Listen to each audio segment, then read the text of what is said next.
Okay. I like to laugh. In fact, I like to laugh so much that I don't even mind being the object of the laughter. In my family, I am the main source of entertainment. I have many, many stories that I could tell you about the things I have done that cause my family to spend time talking about me behind my back and laughing at me, both in person and behind my back. There was some discussion with my daughter about what I should tell you about today. And she wanted to tell you about the costumes.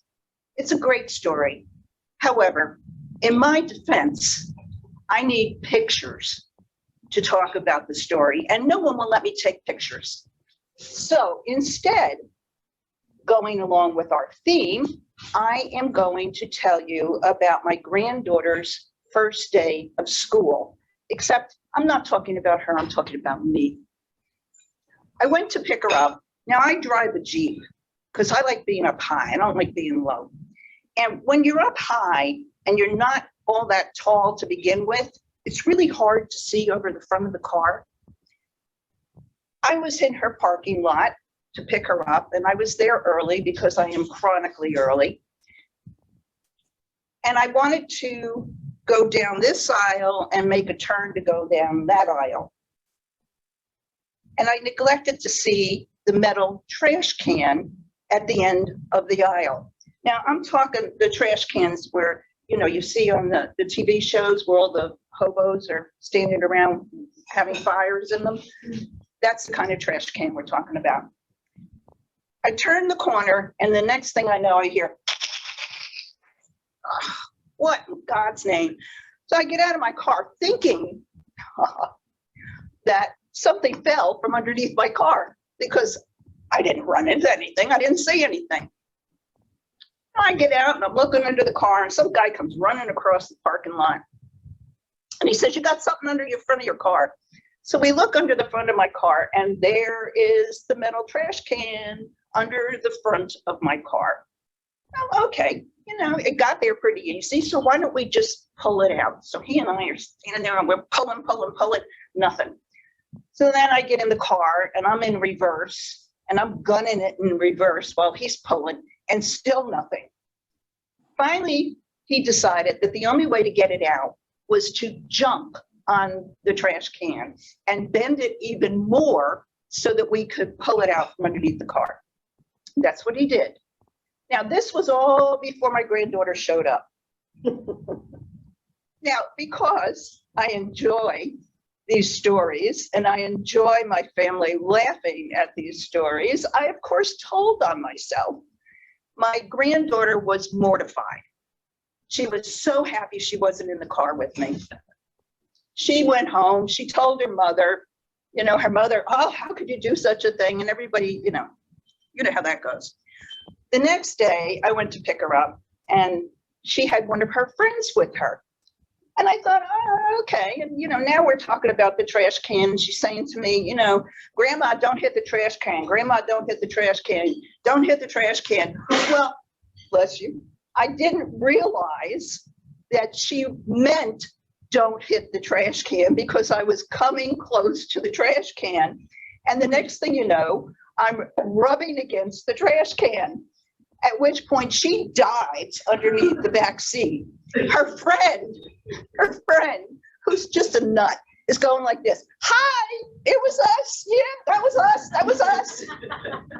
And so I rolled down my window and I had to move the trash can out of the way. And we go home and we tell the story to Mom and Dad, and everybody gets a good laugh out of it.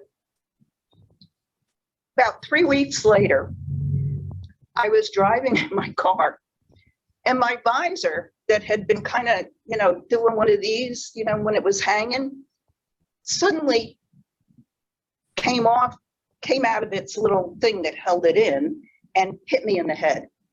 So now where's the timer? Oh, okay.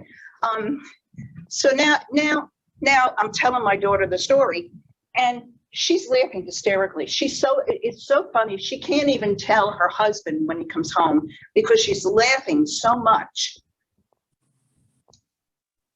Part of the reason she was laughing was because I have an idea that electronic devices are sentient. You know, you sit down at a computer, if you're in a really bad mood, you can affect the computer. And she thought the car was getting even with me for running into the trash can. And she just thought it was the funniest thing in the world.